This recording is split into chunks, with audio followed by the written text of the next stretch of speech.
কি সমস্যা? দেখ, তুই যতদিন পুলিশ কাস্টাডিতে থাকবি ততদিন তো আমাদের কনস্ট্রাকশনের বিজনেসটা চালাতে হবে। আমি পাওয়ার অফ অ্যাটর্নি পেপারও নিয়ে এসেছি, তুই শুধু সাইনটা করে দে। আর ভাই, আমি প্রমিস করছি আমি এরপর থেকে কোনো ভুলভাল ডিসিশন নেব না। আর বোর্ড অফ ডিরেক্টরসরাও তো রয়েছেন, আমার যদি কোনো ভুল হয় ওনারা আমাকে শুধরে দেবেন, আমাকে শিখিয়ে দেবেন। দেখ ভাই, তোর এই কেসটা যেদিকে মোড় নিয়েছে না, তোকে কিন্তু এখন জামিন দেবে না। এই কেসটা কিন্তু চলবে, কারণ ভিডিওতে স্পষ্ট দেখা যাচ্ছে তুই নিশাকে গুলি করছিস। মেয়েটা কোমায় চলে গেছে ভাই, বুঝতে পারছিস? ডক্টর এখনো শিওরলি কিছু বলতে পারছে না নিশা আদৌ বাঁচবে না মরবে, বুঝতে পারছিস? দেখ, তোর এরকম একটা অবস্থা, এই সময় যদি আমাদের বিজনেসটাও বন্ধ হয়ে যায় তাহলে কিন্তু তুই কোনোদিনও নিজেকে অন্তত ক্ষমা করতে পারবি না।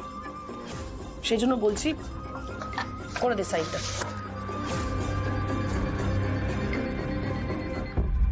না, সাইন করবে না ঋষি।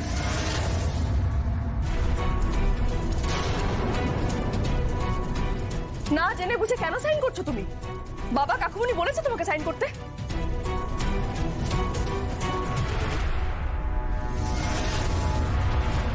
ঝোপ বুঝে কোপ মারতে চলে এসেছো, তাই না? এটা সাইন করানোর সময়?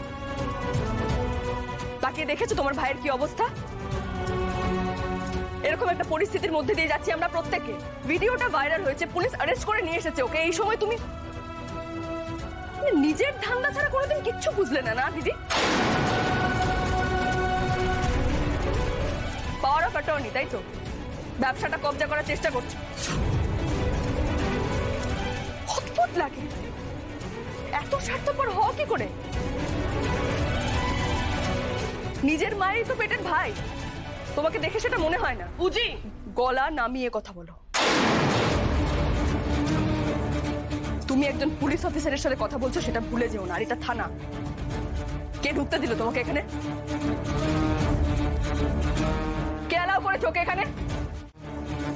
যাকে তাকে এখানে ঋষির কাছে অ্যালাউ করবে না, বুঝতে পেরেছো?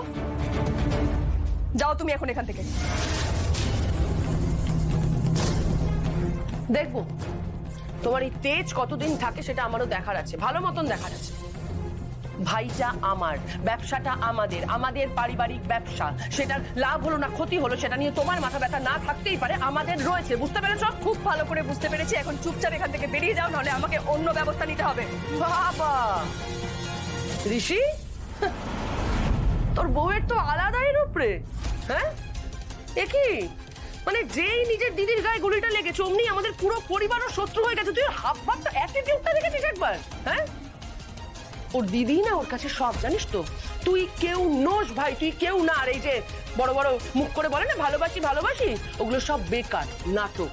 বোধ সেটা, হ্যাঁ বোধ সেটা একটু।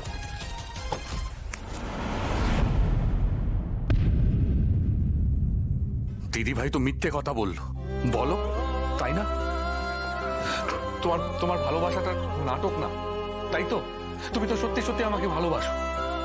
একটা কথা আমাকে বলো তো বুঝি, তোমার মনে হয় এরকম একটা জঘন্য কাজ আমি কোনোদিনও করতে পারি? পারো না, আমি বিশ্বাস করি না তুমি এটা করেছো ঋষি। কিন্তু এখানে আমার বিশ্বাসে কিচ্ছু যায় আসে না। আইনের কাছে প্রমাণই সব। কোন প্রমাণ চাই ঋষি? কেন বুঝতে পারছো না এটা? কথা বাদ দাও জি, শুধু তুমি আমাকে বলো, তোমার মনে হয় যে আমি কারো খুন করতে পারি? ম্যাডাম, এই নিন ব্লাড রিপোর্ট। দেখি।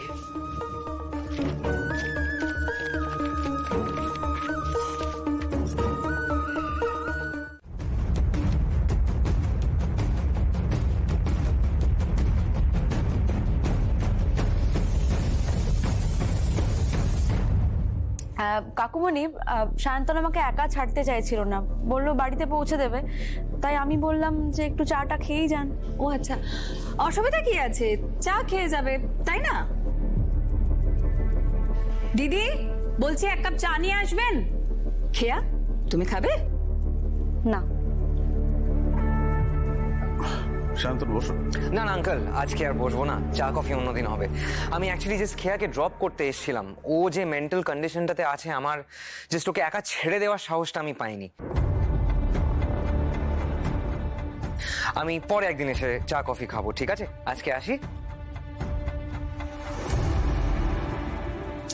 খেয়া bye, take care of yourself.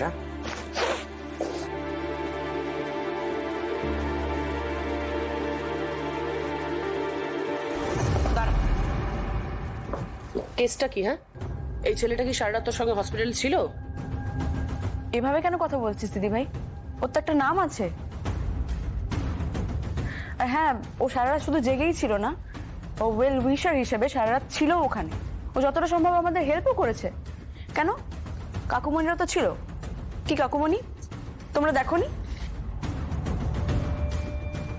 হ্যাঁ, অফকোর্স দেখেছি, কিন্তু খেয়া তোমার বোঝা উচিত ছিল এটা একটা বাড়ির ঘটনা, তাই বাইরের ছেলেকে তোমার অ্যালাউ করা উচিত ছিল না। আর তাছাড়া বাড়ির লোকরা তো উপস্থিত ছিল সেখানে, হেল্প করছিল। আর এত বড় একটা স্ক্যান্ডেল, তুমি সেখানে একটা বাইরের লোককে ডেকে নিয়ে চলে এলে। তোমার সেখানে বলা উচিত ছিল, ঠিক আছে আমাকে হেল্প করেছো, ওয়েল, তো তুমি এবার এসো। তুমি সেটা না বলে ওকে নিয়ে চলে এলে বাড়িতে। কি করে বলছো কাকিমণি এটা? না না, ও যদি আমার বন্ধু হিসেবে আমার পাশে দাঁড়াতে চায়, সেক্ষেত্রে আমি কেন আপত্তি করব? আর আমি জানি, আমি সায়ন্তনকে বিশ্বাস করি, ও আমার খারাপ কখনো চাইবে না। এক সেকেন্ড খেয়া, কেসটা কি বলতো ঠিকঠাক? তুই কি ছেলেটার প্রেমে টেমে পড়েছিস নাকি? হ্যাঁ, তোদের দুজনের মধ্যে কি কোনো সম্পর্ক তৈরি হয়েছে? বল তাহলে। না, হয়নি। তবে যদি হয়েও থাকে, সেক্ষেত্রে আমার আপত্তি থাকবে না দিদি ভাই, কারণ I like him so much.